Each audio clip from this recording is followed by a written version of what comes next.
Esta es una producción de Grupo Fórmula.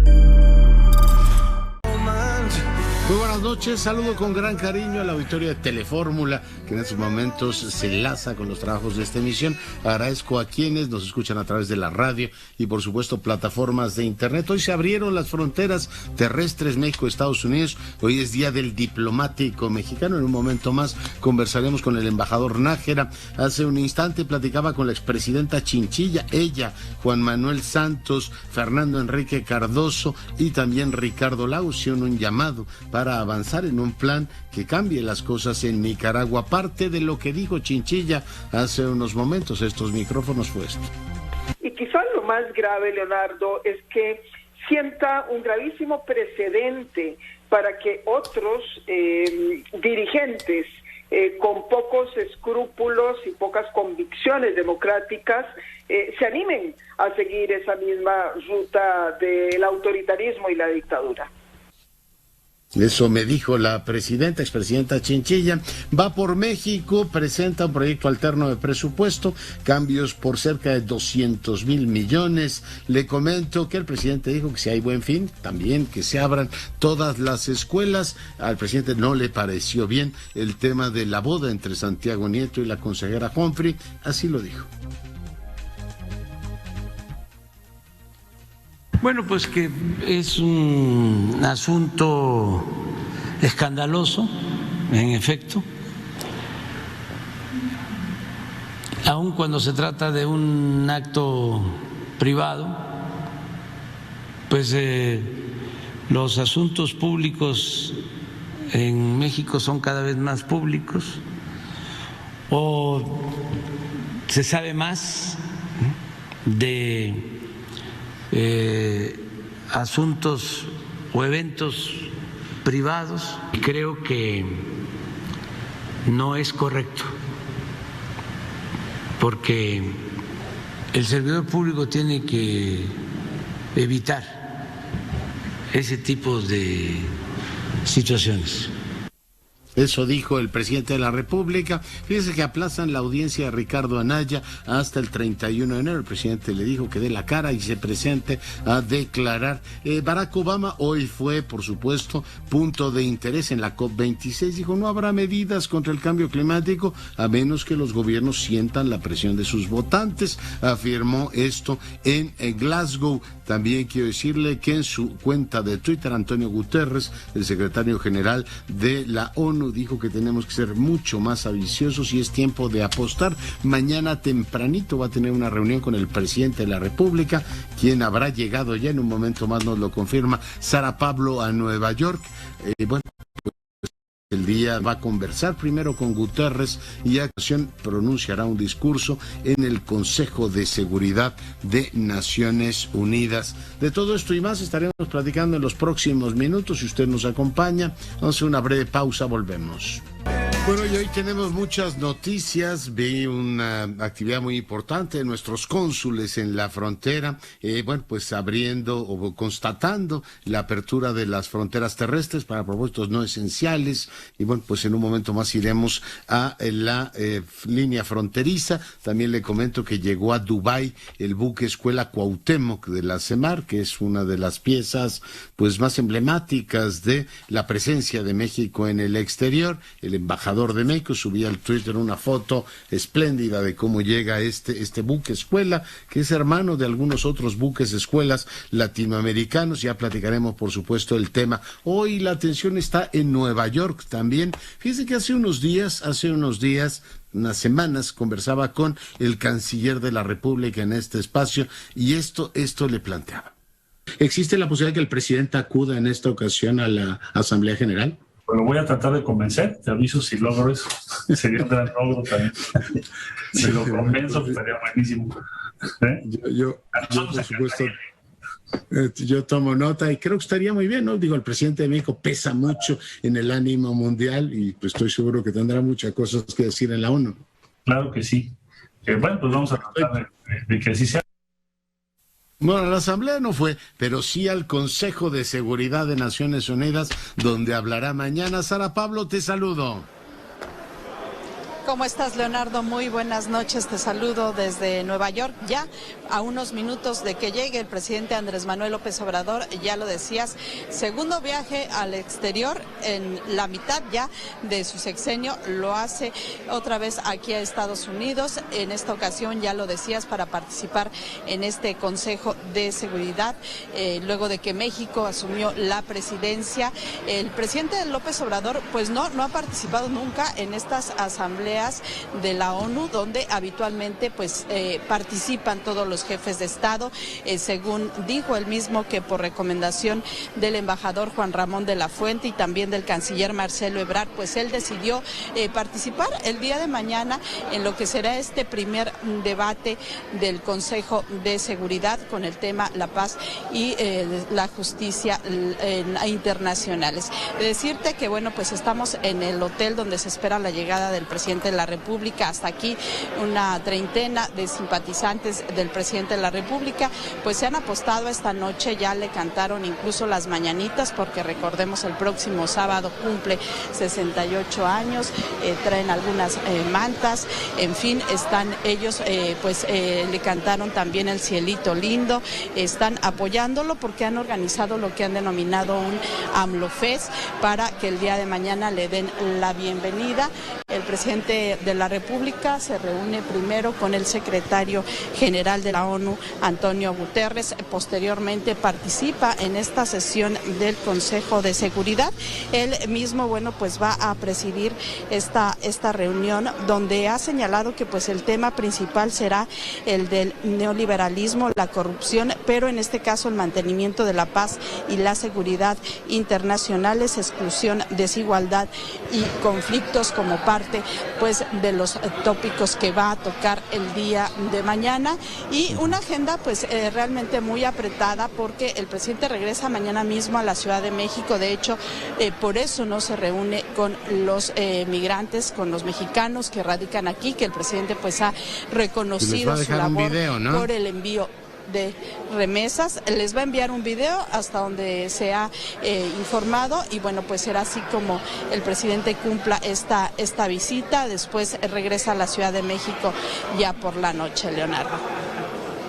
Oye, así como que fiesta, no creo que les dé tiempo, porque el presidente llega custodiado, entiendo, por el servicio secreto, llega ahí el Hilton, que está a unos metros de precisamente Naciones Unidas, la misión de México está ahí al lado, tendrá pues por supuesto la reunión con el embajador, posteriormente nos dices que verá tempranito Antonio Guterres, después preside este elemento emblemático. Hay que decir que cada presidencia del Consejo de Seguridad, que es rotativa, México le toca este mes, tiene 3 eventos distintivos. Uno de ellos tiene que ver con lo que hablará el presidente mañana, después está el tema de las armas ligeras, y después un diálogo también sobre el asunto del desarme, en el cual México ha cumplido una función históricamente muy relevante. Sara.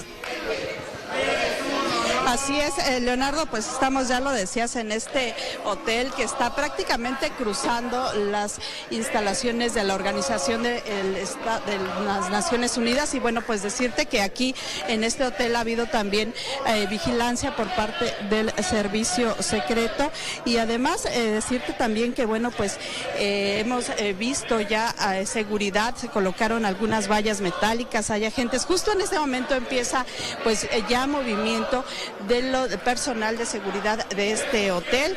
Están despejando toda esta área enfrente del hotel de los automóviles, sobre todo pues para que puedan llegar. Sabemos que ya aterrizó el avión del presidente López Obrador, y bueno, pues será cuestión de minutos para que se traslade hasta aquí, ya lo decías, con la seguridad proporcionada en este caso por el servicio secreto de Estados Unidos. De hecho, dijo él que no se reunía con los migrantes.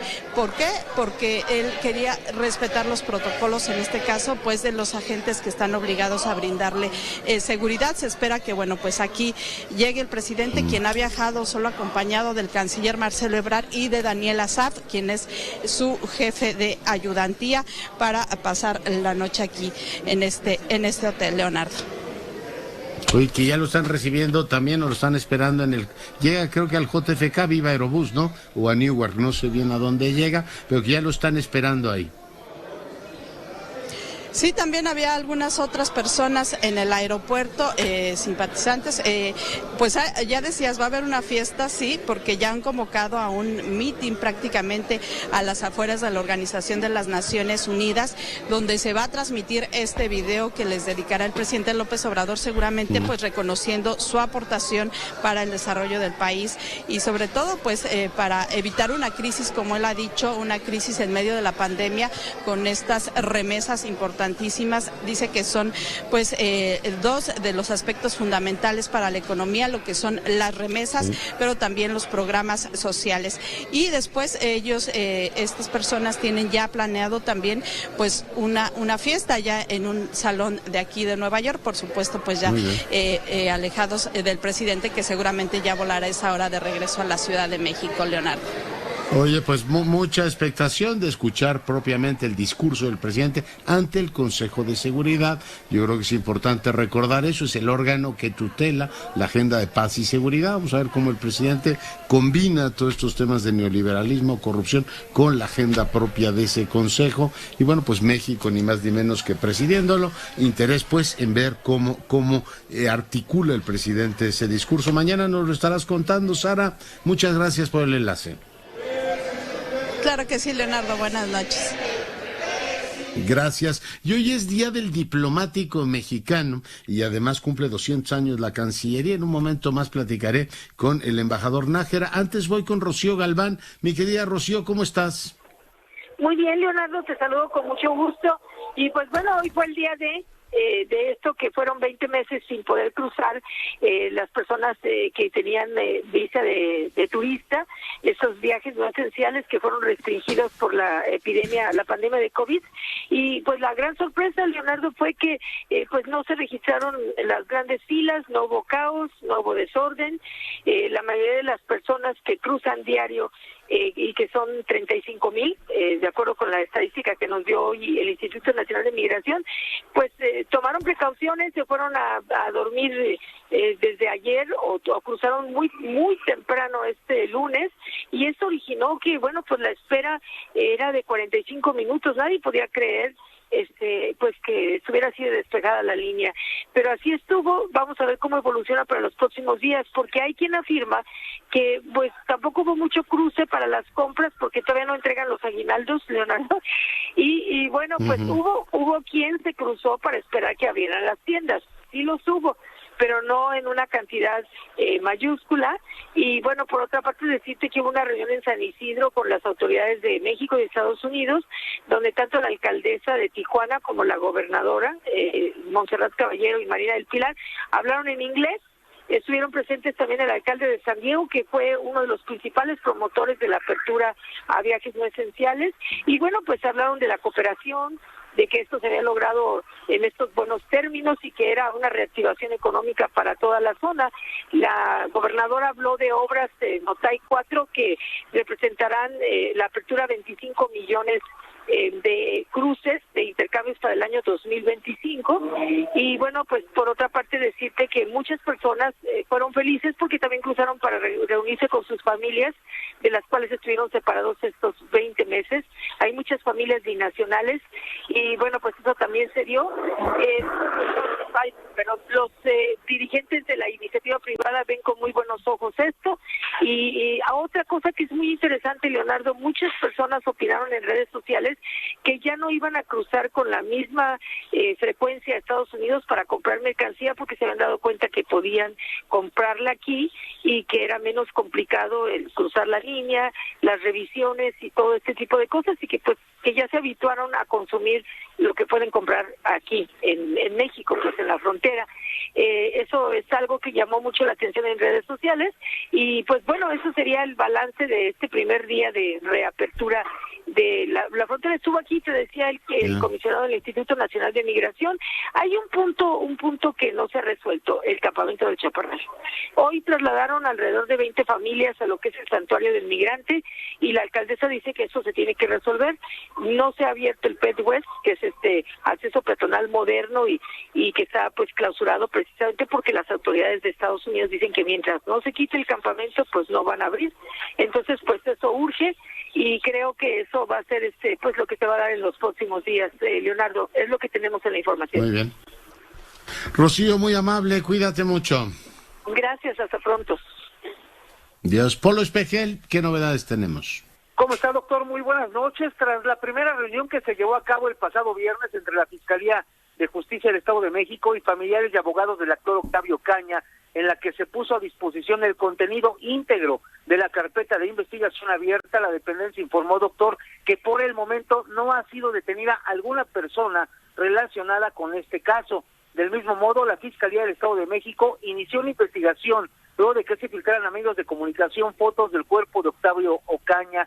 De acuerdo con las primeras diligencias realizadas, hasta el momento se ha podido establecer que las fotografías mencionadas, doctor, fueron tomadas mientras el cuerpo de Octavio Ocaña se encontraba en el anfiteatro del Hospital Lomas Verdes. Doctor, lo que tenemos hasta este momento en torno a este caso.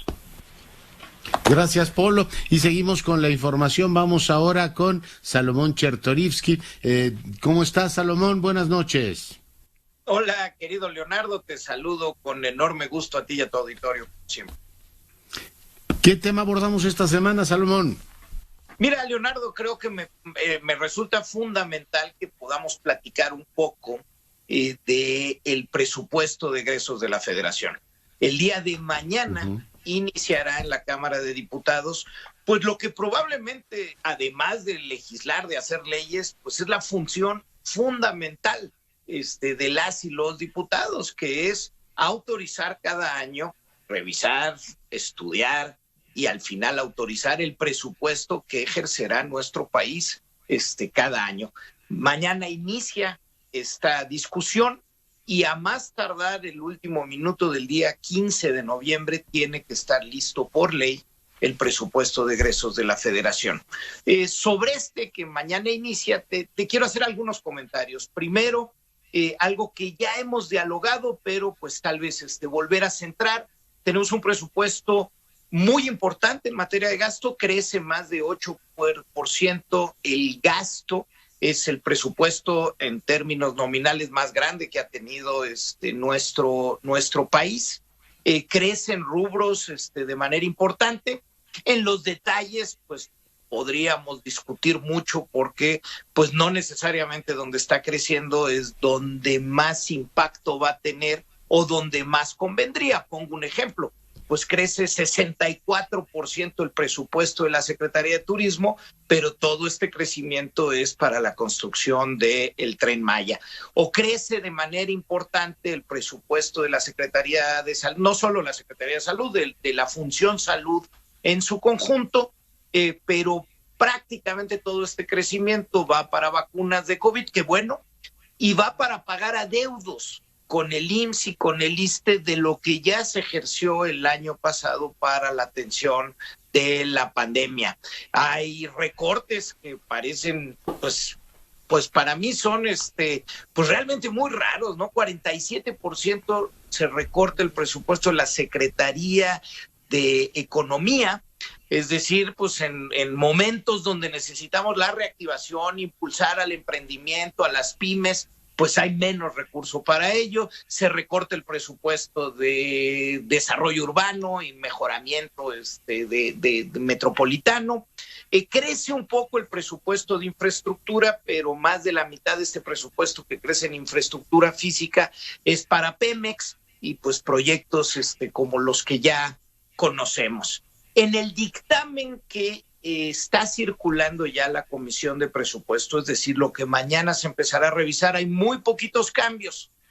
Quizá a primera lectura, uno de los que hay que destacar es que se le recortan casi 5,000 millones de pesos al Instituto Nacional Electoral, con lo cual, a todas luces, con lo que explicó el consejero presidente Lorenzo Córdoba el viernes que estuvo con nosotros en la Cámara de Diputados, no tienen posibilidades si se llegara a realizar el ejercicio de revocación de mandato, no tienen sin las herramientas, sin el presupuesto que requieren las posibilidades de llevar a cabo un ejercicio de esta magnitud con la calidad que mereceríamos en nuestro capítulo democrático. Y termino con un último comentario que para mí es una cosa extremadamente preocupante, y es que la mayoría en el Congreso ha violado de manera sistemática todos los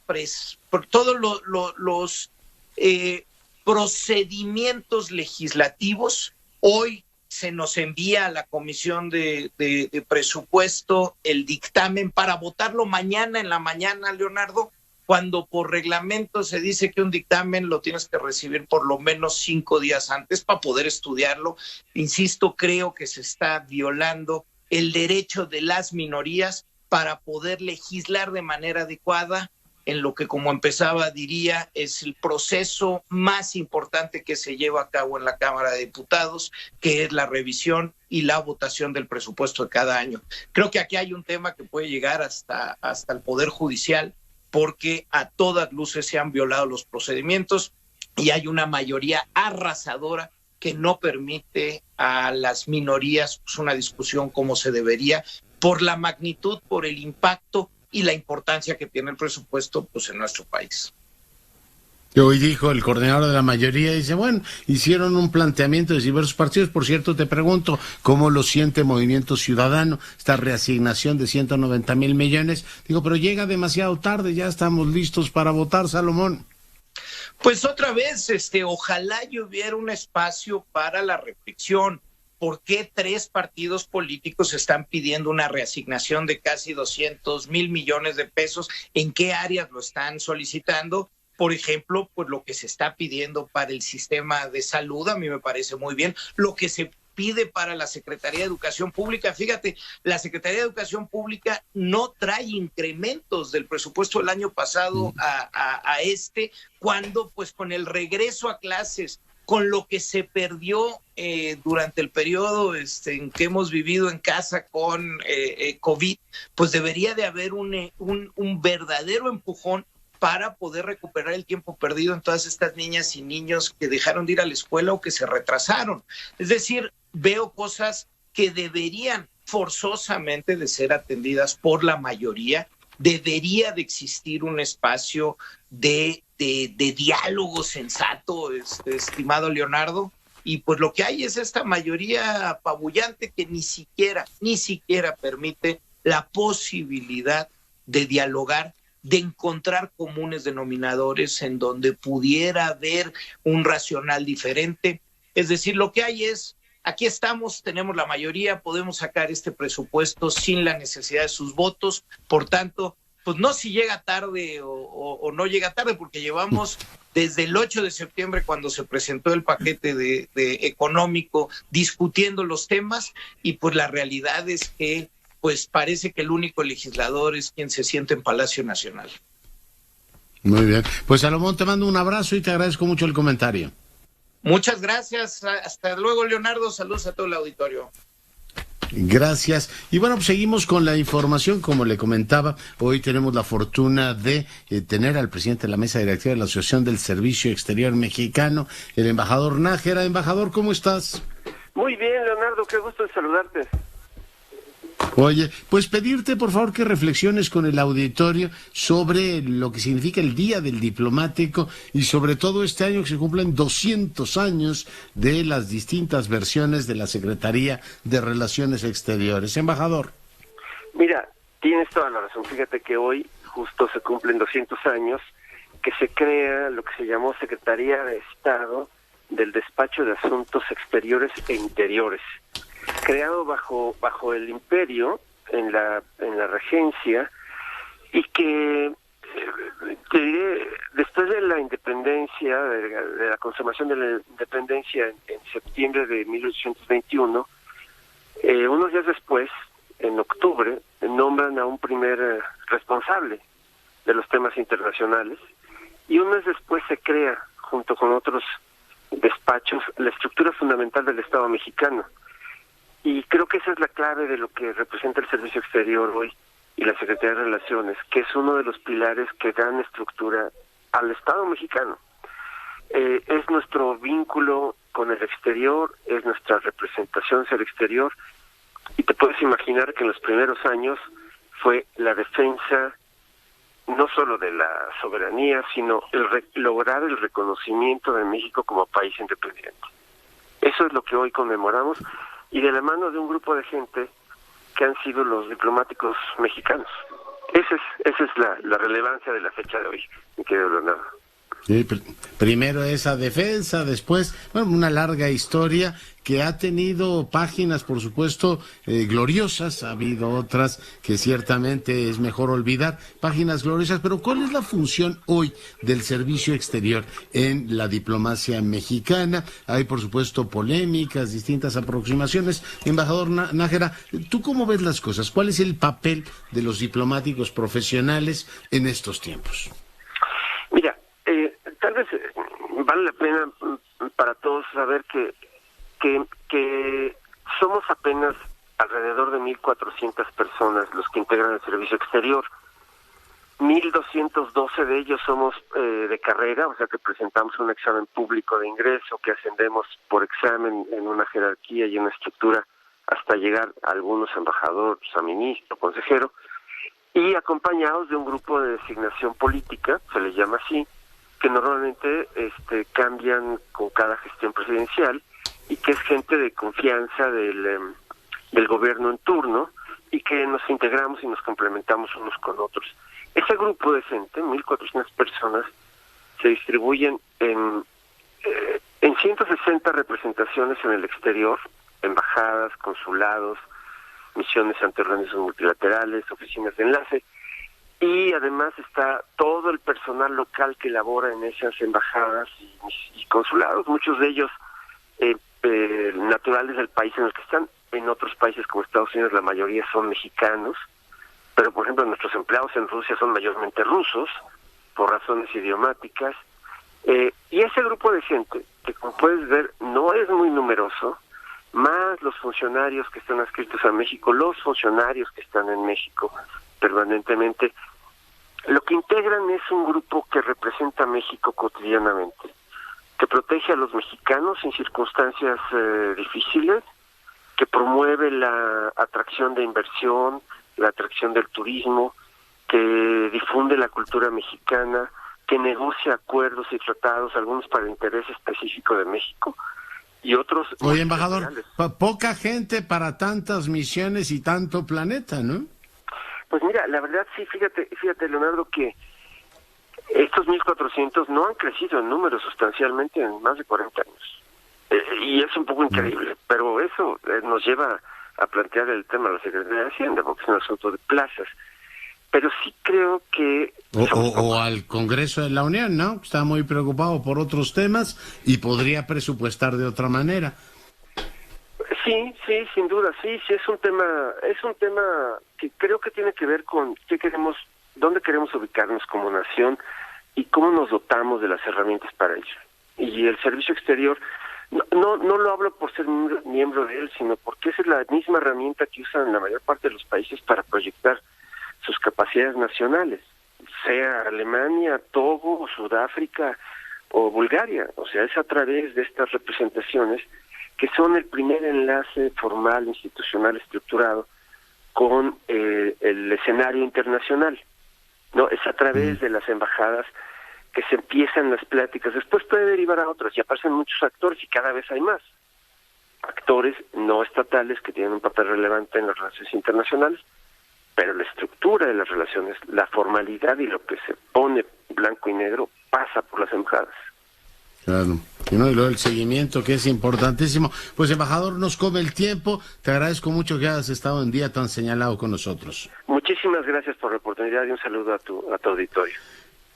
El embajador Nájera, secretario de la SEM, el día de hoy conversando con usted. Pausa, volvemos.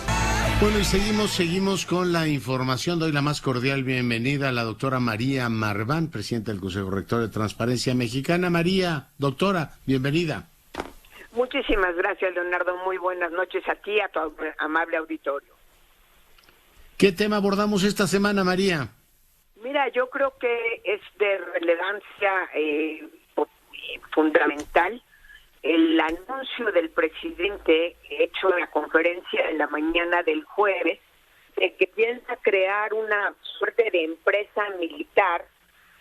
Me imagino que será una suerte como de holding empresarial como administradora de las grandes obras del sexenio, donde piensa que deberán administrar el Tren Maya, el corredor del Istmo, el aeropuerto Felipe Ángeles, etcétera, con la idea, dice él, de protegerlas de una posible privatización. Yo creo que hay 3 puntos que aquí me gustaría destacar que me parecen muy importantes. En primer lugar, la desconfianza que tiene en la propia Administración Pública Federal. Considera que si esto queda en manos de Arturo, de la Secretaría de Comunicaciones y Transportes, seguramente pudieran traicionar al proyecto de la 4T. Me parece que eso es muy revelador. La segunda, pues por supuesto, cuando uno piensa en obras hechas por el Ejército, por la Sedena, pues irremediablemente piensa uno en la amenaza a la transparencia. Ya hemos visto que lo que se le encarga al Ejército no se licita, y la falta de licitación necesariamente es falta de transparencia. Nadie nos ha dicho que el Ejército sea la constructora más hábil o más o mejor que exista, ¿sí? Y la otra, por supuesto, es que pues nunca sabremos bien a bien cuáles fueron los gastos, ya no solo de la construcción, sino además de la administración.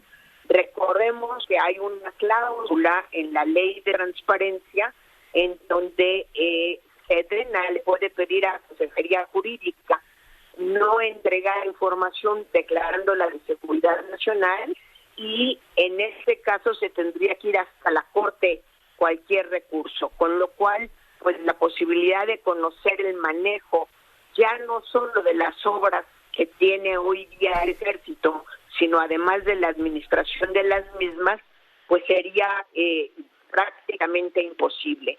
Y por último, ya para concluir, creo que es evidente que el Ejército no es y no debe ser empresario. Mal haríamos pensar en que son incorruptibles. Yo creo que es un riesgo que se corre, que es demasiado alto. Si tener funcionarios públicos corruptos es un riesgo, tener un ejército que es susceptible de corromperse me parece todavía peor. Me preocupa mucho dónde quedó aquella promesa de campaña de regresar a los cuarteles a todos los militares. Lejos de regresarnos a los cuarteles, pues cada día les encargamos más, ¿no? Sí. Oye, yo estoy completamente de acuerdo con que habría que revisar eso incluso en consulta, ¿no? Porque, a ver, yo hay ciertas cosas que le critican mucho al presidente, pero yo creo que tiene legitimidad para hacerlo. En campaña nos dijo que quería construir un Tren Maya, que quería suspender el aeropuerto, que quería hacer refinerías. Todo eso nos lo dijo y nadie se puede llamar a engaño, igual que nunca nos dijo ni que era ambientalista, ni que estaba a favor de la liberación de las drogas, ni que era feminista. Digo, en eso creo que no nos engañó nunca. Pero yo no escuché en ningún momento en la campaña, y mira que he revisado sus libros y sus propuestas, que iba a militarizar esa parte, ¿no? Entonces, pues yo creo que sí merecería como el refrendo de la gente, ¿no? Habría que oír el soberano si le parece buena idea darle ese curso a esas obras que, como digo, tienen legitimidad porque fueron votadas en las urnas, pero no la gestión militar, María. Completamente de acuerdo contigo. Creo que la más grave de las promesas incumplidas es precisamente la la militarización de todas las empresas nacionales, de este tipo de obras, y el utilizar al ejército para todo esto. Prometió regresar al ejército a los cuarteles, y lejos de eso creó una Guardia Nacional absolutamente militarizada y que tampoco ha dado resultados en términos de seguridad pública ni, por supuesto, de combate al crimen organizado. Pues así están las cosas. Hoy leí el artículo de Ricardo Monreal precisamente sobre ese tema. María, te agradezco mucho tu comentario. Muchísimas gracias a ti, Leonardo, y a tu amable auditorio que nos escucha. Buenas noches. la doctora Marván, para fortuna nuestra, hoy conversando con usted. Y fíjese que este fin de semana me llegó un libro muy sugerente que se llama No es normal, de la doctora Ríos. Dice el juego oculto que alimenta la desigualdad mexicana y cómo cambiarlo. Viridiana Ríos es doctora en gobierno por la Universidad de Harvard y es articulista del País. Yo le agradezco mucho que el día de hoy converse con nosotros. Doctora, ¿cómo estás? Muy buenas noches. ¿Qué tal, Leonardo? Muy bien, muchísimas gracias, un gusto estar por aquí. Oye, felicidades por el libro, un libro que dice se puede leer de manera lineal, cada quien puede definir su ruta o aleatoria, pero tiene varias secciones y varios temas. Te pregunto de entrada, ¿qué es lo que no es normal, doctora? Bueno, la premisa fundamental es que no es normal que en México no vivamos mejor de lo que vivimos. En México tenemos una clase media enormemente pequeña, solamente el 13% de la población es clase media, y pues como tú sabes, Leonardo, tenemos también niveles de pobreza pues extremadamente altos. Lo que no es normal es que un país como México sea tan pobre. Un país como el nuestro, que es el principal socio comercial de Estados Unidos, que es la 15ª economía más grande del mundo, que es el 10º mercado potencial más grande también a nivel global, pues no debería tener los niveles de desarrollo que nosotros tenemos. Nosotros deberíamos ser un país más rico. Y la premisa fundamental, o bueno, lo que concluye mi investigación en este libro, es que la razón por la cual esto pasa es porque las reglas del juego en México, Leonardo, están mal hechas. ¿A qué me refiero? A que tenemos leyes fiscales de competencia, tenemos un gobierno que opera de cierta forma, que hace que en México, pues, como yo siempre digo, sea difícil salir de pobre, pero prácticamente imposible salir de rico. Para salir de rico hay que echarle ganas, así que, pero de verdad muchísimo. Y oye, esas reglas aunque del se juego, empeñen. sí, y esas reglas del juego, algunos no bajan. Son las que hay que cambiar. Producen eso. Oye, hace algún tiempo se discutió aquel libro de por qué fracasan los países y arrancaba con esta tesis de por qué a un lado de la frontera las cosas funcionan mejor siendo las mismas comunidades, se llaman igual, etcétera, o sea, son las mismas, tienen el mismo origen. Tú nos propones 5 grandes elementos de reflexión. Primero, competir.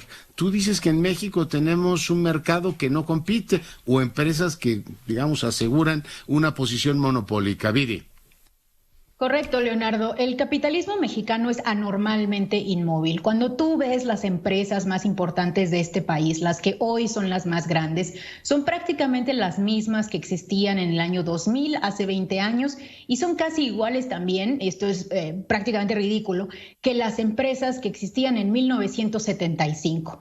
Entonces, esto no es normal, Leonardo. En los capitalismos tradicionales, digamos como en Estados Unidos, pues tú ves nuevos ricos.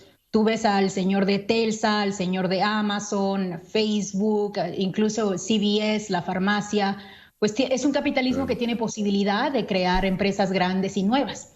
La premisa de No es normal de mi libro es que esto sucede no porque no tengamos buenos empresarios, de hecho tenemos excelentes empresarios pequeños, porque en México tener una empresa pequeña es un infierno grande, sino más bien la razón por la cual esto sucede es porque las reglas del juego están hechas para favorecer a las empresas grandes que se encuentran cercanas al poder, y eso ha hecho que nuestros ricos pues prácticamente sigan siempre ahí arriba. Oye, lo desglosas también con el tema de los impuestos y la forma esto de gobernar para los más ricos. Me parece muy impactante tu trabajo, el capítulo de precisamente el trabajo de tu libro. Exportamos mano de obra y seguimos teniendo un país en el cual, mira, aquí tengo los datos de nivel de ingreso de 55 millones de personas que trabajan, 13 millones llegan apenas a un salario mínimo, doctora. Así es, Leonardo. ¿Y sabes qué pasa? Que cuando tú le preguntas típicamente a los intelectuales mexicanos o a los líderes de opinión, ¿por qué México está tan mal? ¿No? ¿Por qué México está tan jodido? La razón que te dan es que hay mucha corrupción o que hay falta de Estado de Derecho, y todo eso es cierto, pero mi libro propone algo mucho más grave. Mi libro muestra que aún si las leyes se aplicaran, aún si no hubiera corrupción, lo que sucedería, lo que veríamos, es un país de todas formas profundamente desigual, porque las reglas están hechas para favorecer a los que más tienen. Te pongo un ejemplo en cuestión de impuestos. Las clases medias pagan proporcionalmente más impuestos en México que los ultrarricos. Los ultrarricos además tienen capacidad de evasión mucho más superior a la de un trabajador formal tradicional. Entonces, los ultrarricos en México, el top 1% de ingreso, evade lo equivalente a todo lo que evade el 50% de la población más pobre. Entonces, mi libro en general, Leonardo, es un clamor. Es un clamor para que reinterpretemos las razones por las cuales nuestro país no funciona y a que dejemos de creer que este es un problema de quien nos gobierna. El problema es cómo nos hemos dejado gobernar. El problema es las leyes que seguimos aceptando y normalizando, y esta situación pues de profunda desigualdad a la cual completamente nos hemos acostumbrado.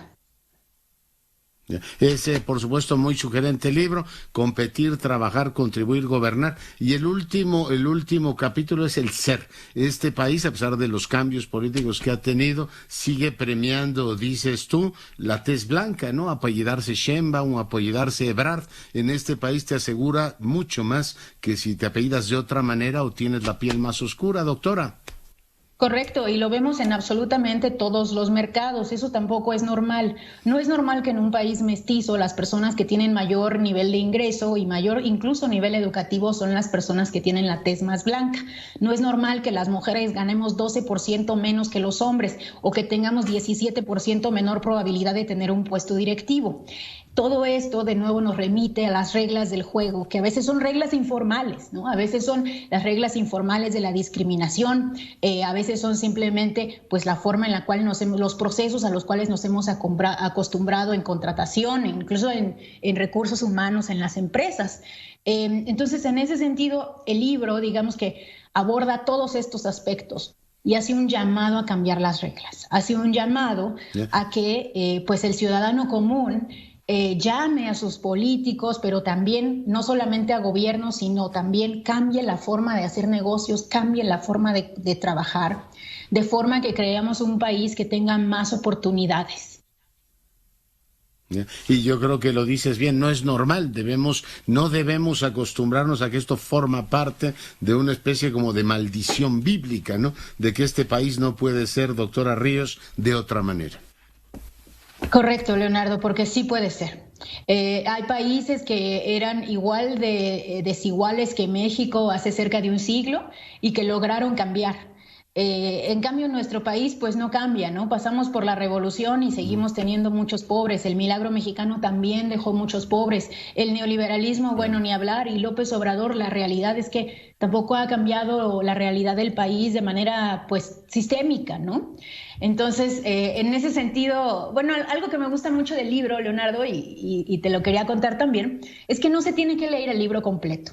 Este es un libro mosaico, en el sentido de que tú puedes decidir si vas a leer un pequeño capítulo y con eso quedarte de un tema que te interese, o si quieres leer una serie de capítulos de manera aleatoria, o si lo quieres leer completo. Entonces este libro está hecho pues para personas que quieren conocer al país, que quieren entender por qué estamos así, pero sobre todo para quien esté determinado a crear un país más justo y para quien para hacerlo pues quiera dedicarle unos cuantos minutos a leer un poquito pues la vanguardia de la investigación que resumo en ese libro. Ese libro tiene los resultados de 527 distintos estudios académicos hechos sobre México en los últimos 100 años. Pues te felicito porque es verdaderamente interesante ver, además de manera sintética, todo esto. Dices que se puede leer de manera lineal, aleatoria, o sea, puedes agarrar cualquier capítulo, decir, a ver, me pongo a leer, o definir tu propia ruta en función de las secciones que hemos comentado. Pues doctora, te felicito y espero que el libro tenga muchos lectores y que se discuta con amplitud, porque tienes toda la razón, no es normal que este país sea así. Gracias, doctora. Muchísimas gracias a ustedes y un saludo al auditorio. Gracias. La doctora Viridiana Ríos es doctora en gobierno por la Universidad de Harvard, columnista del País. Usted la conoce, con una enorme presencia en el debate público. Acaba de publicar, sí, Grijalvo lo hace. No es normal, el juego oculto que alimenta la desigualdad mexicana y cómo cambiarla. Bueno, pues es parte de lo que ha estado efectivamente en circulación. Le comento que estamos pendientes el día de mañana tempranito. Pues tendremos todos los enlaces allá en Nueva York. El presidente hablará ante el Consejo de Seguridad de Naciones Unidas. Hay inquietud por ver qué tipo de discursos, si va por un discurso canónico, muy apegado pues a lo que ha sido la tradición mexicana. Por supuesto, dejaría de ser él si no le da un tono personal, pero vamos a ver si mantiene el discurso en el ámbito, en función de la responsabilidad que tiene en ese asiento, u opta como optó en la Asamblea de Naciones Unidas hace un año, por un discurso pues lleno de elementos internos, muchas reflexiones sobre lo que ocurre en el país. En fin, mañana estará resuelta la incógnita y nosotros estaremos, por supuesto, analizándolo. Lo invito a que siga nuestras frecuencias, se cuide mucho y sea rabiosamente feliz, se lo merece. Esta fue una producción de Grupo Fórmula.